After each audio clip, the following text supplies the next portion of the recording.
Buenas, buenas, bienvenidos a Eudaimonia. Hoy vamos a empezar a leer la Biblia. Como supuestamente está inspirada por un Dios que lo sabe todo y es un experto en comunicación, hay muchas versiones de este libro y hay diferentes denominaciones entre los seguidores de esta religión que no se logran poner de acuerdo sobre las cosas importantes y por lo tanto se mantienen separados. Yo elegí leer la versión de la Biblia católica latinoamericana, ya que creo que es la que leí cuando era chico, pero pueden leer la que ustedes quieran e ir notando las diferencias. En teoría, hay algunas que tienen una traducción más fiel al original y otras que se fueron cambiando para adaptarse al lenguaje más coloquial y así facilitar su entendimiento. Si eso es verdad, no debería importar qué versión leemos, sino el mensaje que podemos encontrar ahí, así que empecemos. Génesis 1. En el principio, cuando Dios creó los cielos y la tierra, todo era confusión y no había nada en la tierra. Las tinieblas cubrían los abismos, mientras el Espíritu de Dios aleteaba sobre la superficie de las aguas. Dijo Dios: haya luz, y hubo luz. Dios vio que la luz era buena y separó la luz de las tinieblas. Dios llamó a la luz día y a las tinieblas noche. Atardeció y amaneció. Fue el día primero. Bueno, ya empezamos mal. Para empezar, queda implícito que lo primero que apareció de la nada fue nuestro planeta y el espacio. Esto está mal, ya que sabemos que nuestro planeta se formó muchísimo tiempo después que el Big Bang. Además, también está implícito que este Dios creó todo a partir de la nada misma, un concepto por demás complicado y que requeriría una evidencia extraordinaria para poder probar que algo así es posible. Todo lo que vemos en nuestro universo es un reordenamiento de cosas que ya estaban allí. No tenemos ni siquiera una instancia de algo que venga de la nada. Pero más allá de eso, hay un problema filosófico de si la existencia de la nada es siquiera posible. No hay lugar en el universo que no contenga algo, sea materia, radiación electromagnética de algún tipo o campos como el de Higgs. Si uno quiere pensar en nada, inevitablemente vamos a imaginar algo, sea una pantalla negra o lo que sea. Ni siquiera parece que somos capaces de imaginar la nada. Hay filósofos que plantean que si lo puedes caracterizar al asignarle la palabra nada, entonces eso pasa a ser algo. Entonces, ¿es siquiera posible poder probar que la nada puede existir? Volviendo al texto, tenemos otro enorme problema. Antes de que tengamos alguna estrella, incluso nuestro Sol, ya tenemos luz, y tenemos un atardecer y amanecer. ¿Cómo es esto posible? ¿De dónde viene la luz? ¿Los que escribieron este libro pensaban que la luz era algo que daba vueltas alrededor de la Tierra? Dijo Dios: haya una bóveda en medio de las aguas para que separe unas aguas de las otras. Hizo Dios entonces como una bóveda y separó unas aguas de las otras, las que estaban por encima del firmamento de las que estaban por debajo de él. Y así sucedió. Dios llamó a esta bóveda cielo, y atardeció y amaneció. Fue el día segundo. Acá tenemos otro error conceptual al decir que lo que está en el cielo es igual que lo que está en los océanos o mares. No es que tenemos aguas arriba y aguas abajo, pero bueno, los que escribieron esto no tenían idea de nada. Podemos tratar de salvarlos diciendo que escribían en algún tipo de metáfora poética, pero en eso creo que los creacionistas tienen razón. Si empezamos a decir que algo en la Biblia es metáfora, no hay forma de decir que no lo es.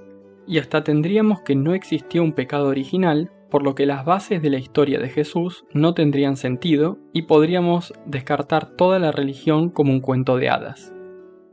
No habría razón para seguir ninguna regla escrita en el libro, ya que alguien podría decir que eso no se tiene que interpretar de forma literal, sino metafórica, y se podría modificar según la preferencia de quien lo lee, y dejaría de ser un libro sagrado inspirado por un dios.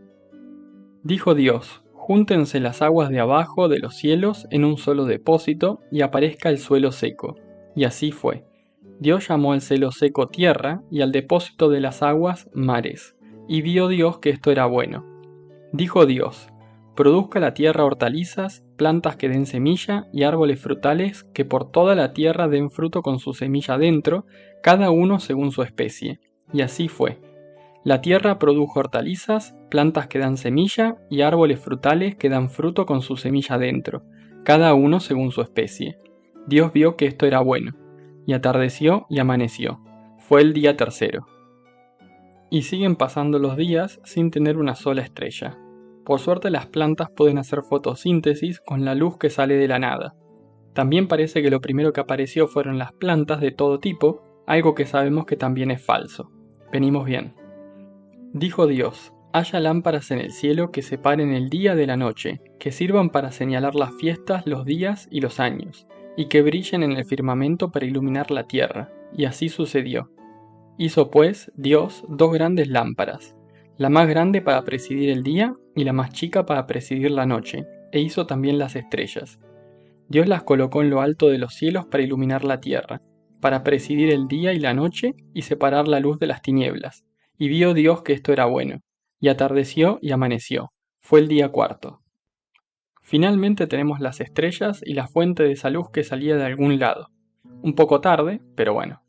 Lástima que parece que los escritores no podían diferenciar la luna del sol y pensaban que eran lo mismo. No tenían idea que la luna no emite luz. Supongo que un error más a esta altura no hace mucha diferencia. Dijo Dios: llénense las aguas de seres vivientes y revoloteen aves sobre la tierra y bajo el firmamento. Dios creó entonces los grandes monstruos marinos y todos los seres que viven en el agua según su especie, y todas las aves según su especie. Y vio Dios que todo ello era bueno. Los bendijo Dios diciendo: crezcan, multiplíquense y llenen las aguas del mar, y multiplíquense asimismo las aves sobre la tierra. Y atardeció y amaneció. Fue el día quinto. Aquí tenemos a este Dios creando a todos los peces, mamíferos acuáticos, las aves y supongo que a los insectos que vuelan, ya no sé. Obviamente, esto está confirmado por el registro fósil, ¿no? No, justamente lo contrario. Podemos afirmar que esto está mal y que hay especies que no convivieron con otras especies. Dijo Dios: produzca la tierra animales vivientes de diferentes especies, animales del campo, reptiles y animales salvajes. Y así fue. Dios hizo las distintas clases de animales salvajes según su especie, los animales del campo según su especie, y todos los reptiles de la tierra según su especie. Y vio Dios que todo esto era bueno. Dijo Dios: hagamos al hombre a nuestra imagen y semejanza, que tenga autoridad sobre los peces del mar y sobre las aves del cielo, sobre los animales del campo, las fieras salvajes y los reptiles que se arrastran por el suelo. Y creó Dios al hombre a su imagen, a imagen de Dios lo creó. Macho y hembra los creó. Dios los bendijo diciéndoles: sean fecundos y multiplíquense, llenen la tierra y sométanla. Tengan autoridad sobre los peces del mar, sobre las aves del cielo y sobre todo ser viviente que se mueve sobre la tierra. Dijo Dios: hoy les entrego para que se alimenten toda clase de plantas con semillas que hay sobre la tierra y toda clase de árboles frutales. A los animales salvajes, a las aves del cielo y a todos los seres vivientes que se mueven sobre la tierra, les doy pasto verde para que coman. Y así fue. Dios vio que todo cuanto había hecho era muy bueno, y atardeció y amaneció. Fue el día sexto. Bueno, en el sexto día tenemos a este Dios creando a todo el resto de los animales, incluido al hombre y la mujer, ambos el mismo día. Como sabemos que el hombre y el mono tienen un ancestro en común, podemos concluir que la apariencia de este Dios es más similar a la de un mono que a un humano actual, ¿no? Además, están hechos los dos, macho y hembra, a la imagen de Dios, así que parece que tiene los dos sexos. Otro punto a destacar es que Dios dice hagamos, o sea que le está hablando, dado el contexto, a otros dioses. Esto sea posiblemente porque estamos ante una religión que en sus inicios era enoteísta y no monoteísta. Este era el caso de varias religiones antiguas, en donde se creía en la existencia de varios dioses, pero se adoraba a uno en particular. Un ejemplo de este tipo de religiones lo encontramos en el Antiguo Egipto, y posiblemente en los escritores de este libro. Esto tiene sentido con el mandamiento de no tener otros dioses antes que él. No podemos estar seguros, pero es al menos una posibilidad. También tenemos que si se crearon todos los animales, se crearon los dinosaurios al mismo tiempo que los humanos y los demás animales que caminan sobre la Tierra. Por eso, los creacionistas incluyen velociraptors y demás entre los animales que había en el jardín del Edén. Por suerte esto también está confirmado en el registro fósil, que los humanos vivieron con estos animalitos como si fueran perros o gatos, ¿no?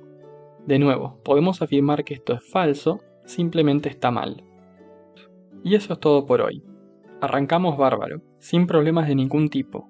Por suerte los errores científicos no son un problema, y más adelante tampoco nos vamos a encontrar con justificaciones y reglas inmorales o ideas nefastas. ¡Qué buen libro! Si te gustó este video, le podés dar un like, Y si te interesa el canal y seguir leyendo libros religiosos conmigo, te podés suscribir al canal y darle clic a la campanita para recibir notificaciones cada vez que subo un nuevo video. Que la humanidad siga mejorando. Hasta la próxima.